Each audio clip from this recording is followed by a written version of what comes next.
अस्सलाम वालेकुम फ्रेंड्स, आप देख रहे हैं चमकते तारे और हम हाजिर हुए हैं लेक्चर नंबर 3 के साथ।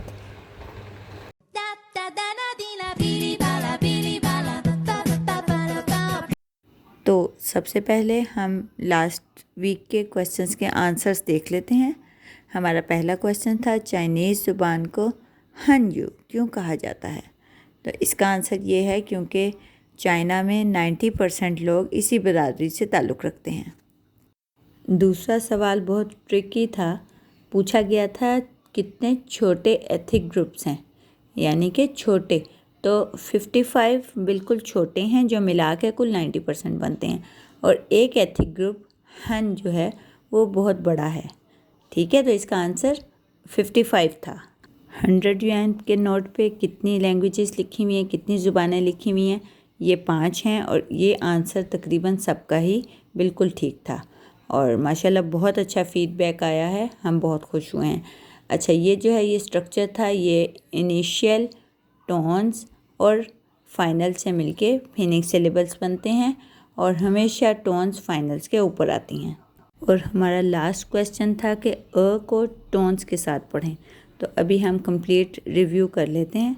ये फाइनल्स थे और मैंने आपको बताए थे कि कितने हैं, और इनमें से जो 6 फाइनल्स हैं उन्हें इम्पोर्टेंट समझा जाता है। अब एक बार ध्यान से टोन सुन लीजिए। आ आ आ आ आ ओ ओ ओ ओ ओ अ अ अ अ अ ई ई ई ई ई ऊ ऊ ऊ ऊ ऊ ü ü ü ü। टोन्स आपने सुन ली हैं, उम्मीद है कि समझ आ गई होगी। आ, ओ और अ ये कंप्लीट वर्ड्स हैं, ये फाइनल्स हैं, और इनके अंदर अगर आप समटाइम्स कभी कभार इनिशियल नहीं भी ऐड होते तो भी ये कंप्लीट वर्ड हैं। लेकिन जो ई, ऊ और यू हैं ये कंप्लीट वर्ड नहीं बन सकते जब तक के साथ इनके कोई ना कोई इनिशियल ना लगे। ये हर इनिशियल के साथ इस्तेमाल हो सकते हैं और इन्हीं के ऊपर टोन आएगी क्योंकि ये फाइनल्स हैं, लेकिन इनकी आवाज़ के लिए हम इन्हें ई, अब ये देखें ये ई फू का ई है और वाई के साथ ही ये ई बनेगा। अगर आप अकेला ई लिखेंगे ना तो उसका कोई मतलब नहीं होगा। इसको ई बनाने के लिए इसके साथ हमेशा वाई लगेगा, इसको ई बोला जाता है, ई।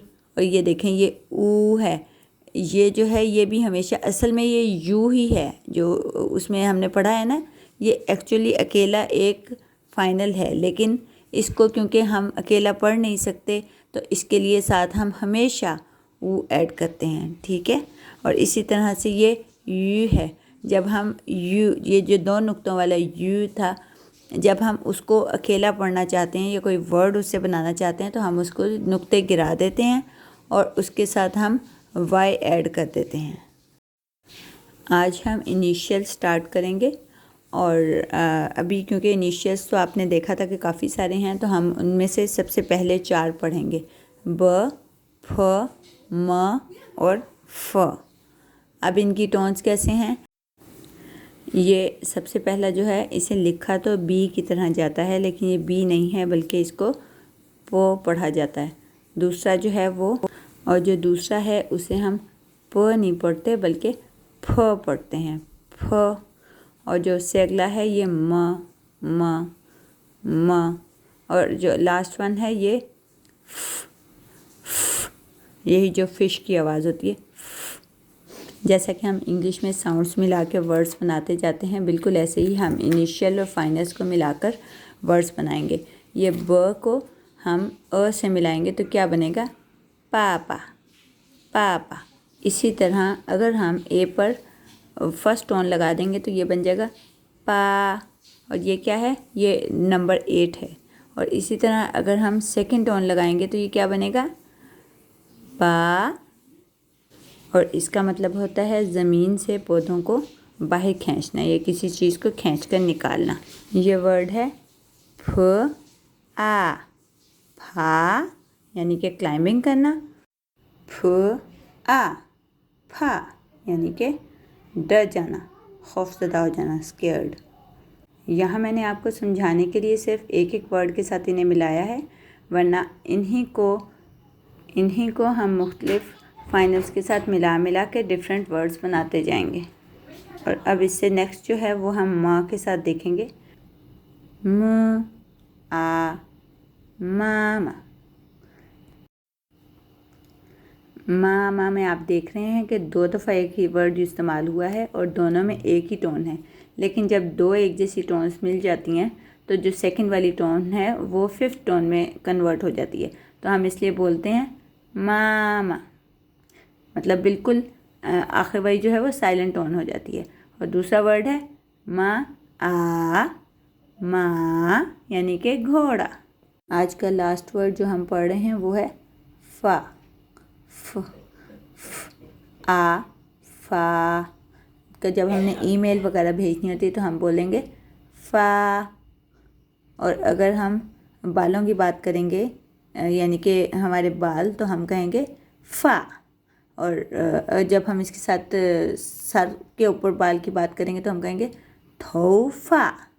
उम्मीद है कि आपको आज की वीडियो समझ आ गई होगी। तो कल एक नया लेक्चर इंशाल्लाह अपलोड होगा और कल के बाद ही मैं आपको उसमें असाइनमेंट भी बता दूंगी कि आपने क्या करना है। ठीक है, पहले बहुत अच्छा फीडबैक आया, आप लोगों का बहुत शुक्रिया और अल्लाह हाफिज़।